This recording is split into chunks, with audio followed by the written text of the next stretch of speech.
Hi everyone, so today I am going to be doing a video on the Passageway setup for Tash and Wabbit and the shed setup for Lily and Coco. When Tash and Wabbit are in the Passageway, this door, this door, this door and this door will be closed at all times. This bin will be here, but it's absolutely fine to be here when Tash and Wabbit are in the passageway.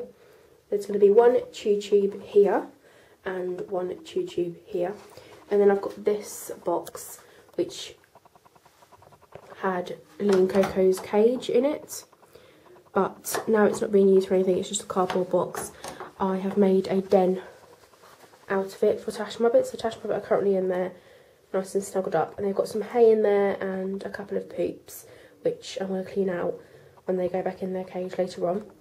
And then over here there's just this box which has Lily and Coco's new hutch in it, but because Lily and Coco are living in the shed in their new cage at the moment, it's not really essential for it to be put up just yet, but when it is needed for when they go back outside to live, then we're going to put it up, but that's going to be for a while now.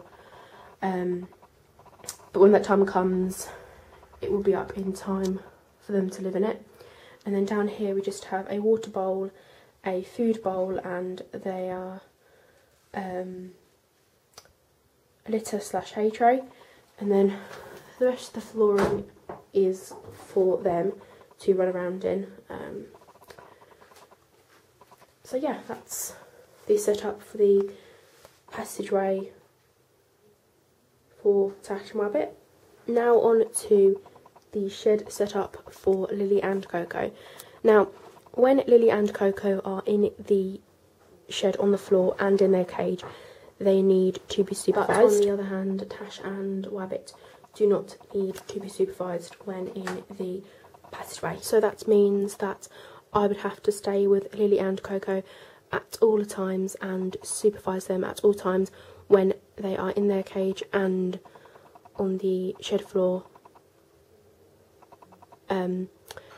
because they could get to things that I don't want them to get to if they were on their own, and they could injure themselves if trying to get to things that I don't want them to get to. And because they're so small and young and lively, they could sort of get so energetic that they could actually hurt themselves. So they're the sort of reasons that I would have to supervise them when they're in their cage and on the shed floor. But when they're just in their cage only, they don't need to be supervised because that's what they're like through the night. So yeah, so I'll just show you what they'll be like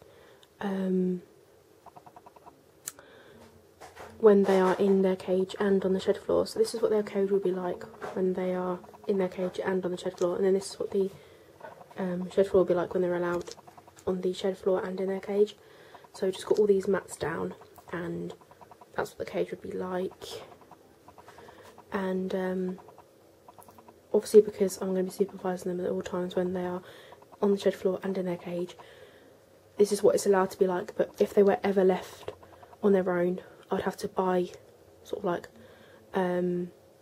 a pen to put around all of this space, so that they can't get beyond this floor space. So yeah, that's the shed set up for Lily and Coco, and that's the video. I hope you enjoyed, and I will speak to you next time. Bye!